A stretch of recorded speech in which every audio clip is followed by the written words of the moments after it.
الحمد لله رب العالمين والصلاة والسلام على سيد الأنبياء والمرسلين أما بعد فأعوذ بالله من الشيطان الرجيم بسم الله الرحمن الرحيم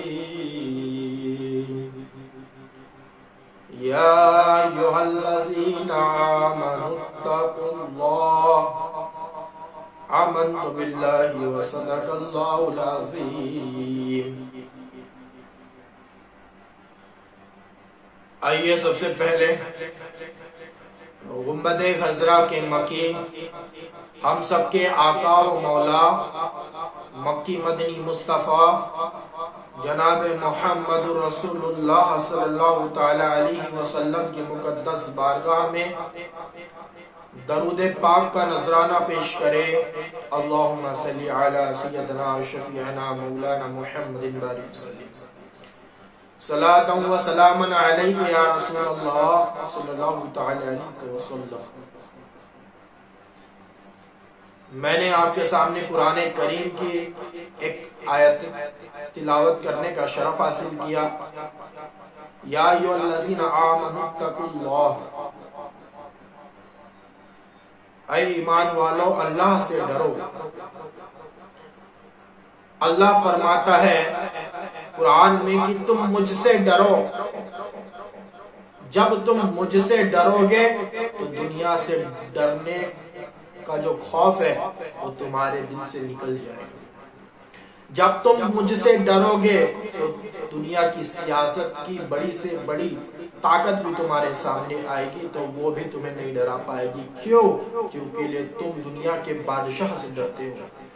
جس نے اس کائنات کو بنایا، اس کائنات کے رب سے ڈرتے ہو تو دنیا تمہیں کیسے ڈرائے گی؟ آج ہم نے اس رب کعبہ سے ڈرنا بند کر دیا، ہم نے اس کی اطاعت کرنا بند کر دیا، اس کے فرمان کے مطابق زندگی کو گزارنے کے بجائے ہم ان کام میں لگ گئے جس سے اس نے منع فرمایا، اس کے رسول نے منع فرمایا۔ آج ہم نے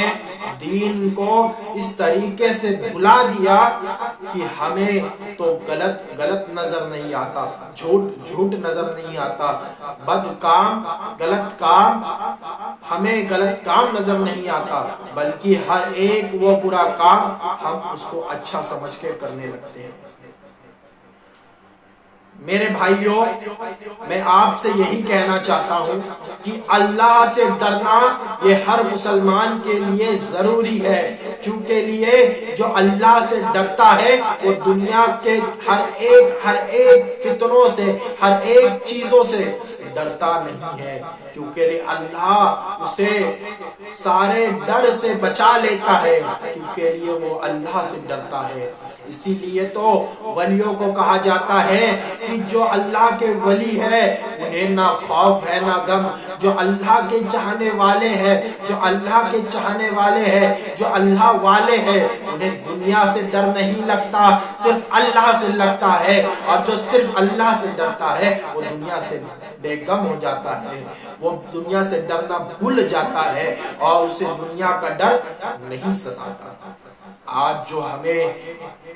لوگ ستا رہے ہیں، ہمیں جو لوگ پریشان کر رہے ہیں، آج دنیا کی بڑی سے بڑی طاقت مسلمانوں کو مٹانے کے لیے کوشش کر رہی ہے، سازش کر رہی ہے اور ایسے کام کر رہی ہے جس سے کہ مسلمان ختم ہو جائے، مسلمان برباد ہو جائے۔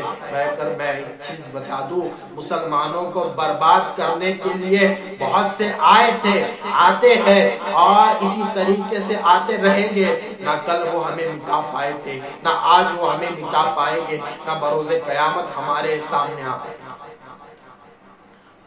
کیونکہ ہم اس اللہ سے ڈرتے ہیں جس نے ہمیں ڈر کا حکم دیا، ہم اس نبی کے چاہنے والے ہیں جس کی زبان پر بڑے بڑے عرب کے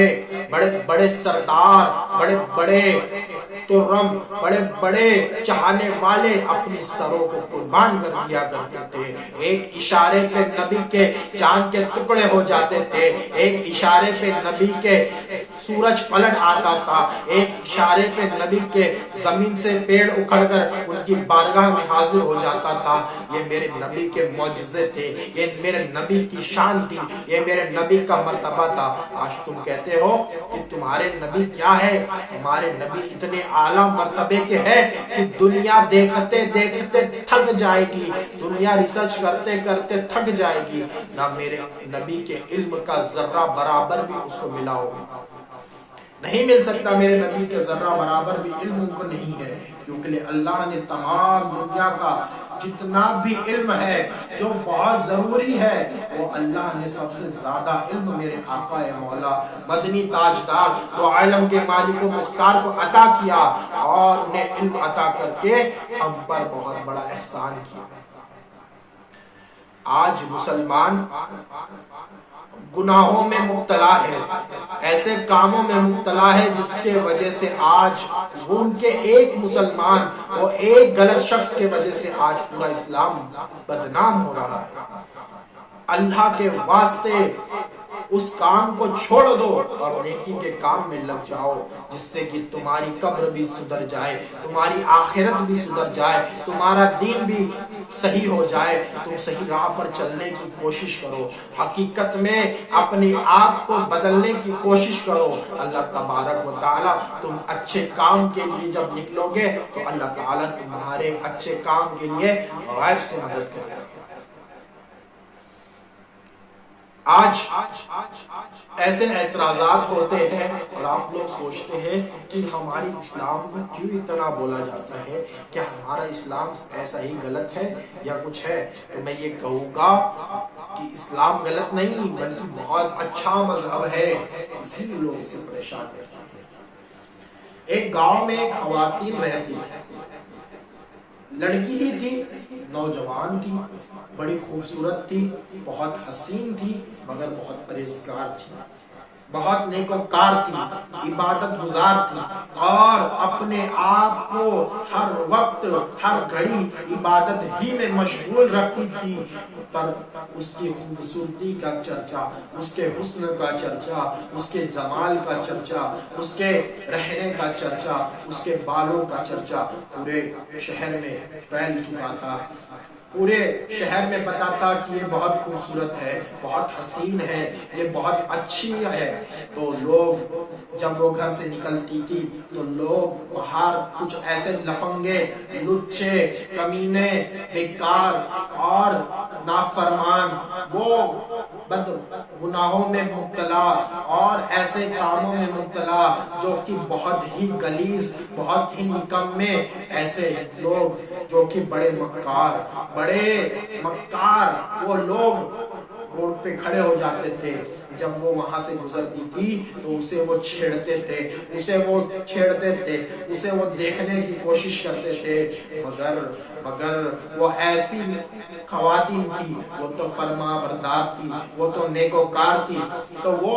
جب نکلتی تھی تو اسے لوگ چھیڑتے تھے، وہ لفنگے لڑکے، وہ برے لڑکے اسے چھیڑتے تھے، تو وہ اس کا جواب نہیں دیتی اور اللہ سے کہتی، اے اللہ میں تیری عبادت کرتی ہوں، میں تجھی سے ڈرتی ہوں، اے اللہ میں تجھ سے ڈرتی ہوں، اس لیے ان سے نہیں ڈرتی۔ آج تو ہی مجھے بچانے والا ہے، تو ہی میرے سوال کا جواب دینے والا ہے۔ تو وہ اچھی روز نکلتی تھی، روز چھیڑتے تھے۔ تو اس سے یہ معلوم ہوتا ہے جو اچھی چیز ہوتی ہے، جو بڑی خوبصورت ہوتی ہے، جو بڑی نیکوکار ہوتی ہے، بڑے اچھے ہوتے ہیں، اس چیز کو برے لوگ چھیڑتے ہیں، اس چیز کے اوپر بری نظر ڈالتے ہیں، اس کے اوپر اعتراضات کرتے ہیں، طرح طرح کی باتیں کرتے ہیں، تو ایسے لوگوں کو پریشان کیا جاتا ہے۔ تو مجھے بتائیے دنیا میں اسلام سے بہترین مذہب نہ کبھی آیا تھا نہ آیا ہے، اس سے بہترین مذہب کبھی کسی نے دیکھا ہی نہیں، اس سے بہترین مذہب کبھی کسی نے دیکھا ہی نہیں، اس سے اچھی نماز کبھی کسی کی عبادت ہی نہیں رہی، اس سے بہترین روزے کبھی کسی کی عبادت نہیں رہی، اس سے بہترین نبی کسی کا نبی تھا ہی نہیں۔ تو جب اس میں سب چیز بہترین ہے، سب چیز اچھی ہے اور ساری برائیوں سے پاک یہ مذہب ہے، تو اس کو چھیڑنے والے بھی تو بہت ہو گئے، اس کو برباد کرنے کی کوشش کرنے والے بھی بہت ہو گئے۔ مگر میں بتا دوں برباد کرنے والے جتنے بھی آتے ہیں آ جائیں، جتنے بھی کوشش کرتے ہیں کر لے، جتنے بھی طرح طرح کی چیزیں کرنا چاہتے ہیں کر لے، مگر کل بھی اسے نہیں مٹا پائے تھے، آج بھی اسے نہیں مٹا پاؤ گے، اور مرتے دم تک اس کی کوئی ایک اینٹ بھی ہلا نہیں پاؤ گے، کیونکہ لیے اس کی حفاظت کی ذمہ داری اگر مسلمانوں کے اوپر ہوتی تو اسے یہ ختم ہو جا سکتا تھا، مگر اس کی ذمہ داری خود اللہ ہی نے اپنے سپرد کر لی ہے۔ تو آج ہمیں ڈرتے نہیں ہیں، ہم تو خوشی میں نکلتے ہیں کہ اے اللہ آج ہم اکیلے بھی نکلتے ہیں اور تو ہم کسی سے نہیں ڈرتے، کیوں؟ کیونکہ اللہ سے ہم ڈرتے ہیں، ہم اللہ کے سامنے جھکتے ہیں، اسی لیے دنیا کے سامنے جھکنے سے بچ جاتے ہیں، اور جو دنیا کے سامنے جھکتے ہیں وہ در بدر جھکتے نظر آتے ہیں۔ ہم ایک کے سامنے جھکتے ہیں، کسی اور کے سامنے نہیں جھکتے، جو اس کے سامنے نہیں جھکتا وہ در بدر جھکتا نظر آتا ہے۔ آج مسلمان جو بھی ہے وہ سب کے سب یہ سوچ لے کہ ہم وہ مسلمان ہیں، ہم اس محمد مصطفیٰ صلی اللہ تعالیٰ علیہ وسلم کا کلمہ پڑھنے والے ہیں، اس نبی کا کلمہ پڑھنے والے ہیں جو کبھی کسی کے سامنے نہیں جھکا اور نہ اللہ نے کسی کے سامنے انہیں جھکنے دیا، ہم اس نبی کا کلمہ پڑھنے والے ہیں۔ اسی لیے آج اپنی گردنوں کو نہ جھکاؤ، گردن کٹتی ہے کٹ جائے، سر کٹتا ہے کٹ جائے، ماں باپ لٹتے ہیں لٹ جائے، گھر چھوٹتا ہے چھوٹ جائے، مگر ہمارا دین نہیں چھوٹنا چاہیے، ہمارا سر نہیں جھکنا چاہیے، اس لیے کہ یہ سر اتنا ضروری ہے کہ یہ سر کٹ جاتا ہے تو کٹنے کے بعد یہ سر بلند ہو جاتا ہے، اور یہ بلند کیسے ہوتا ہے؟ میں ایک داستان بتانا چاہتا ہوں۔ یزیدوں کے پاس بہت فوج تھی، بہت طاقت تھی، بہت وہ جلاد تھا، مگر یزید نے اتنے امام حسین پر حملے کیے، امام حسین نے ڈٹ کر ان کا مقابلہ کیا اور ان پر اس طریقے سے وار کیے کہ وہ ختم ہوتے جا رہے تھے، گاجر مولی کے طریقے سے کٹتے جا رہے تھے۔ پر ایک وقت آیا جب اذان عصر ہوئی، آپ نے سر سجدے میں جھکا لیا،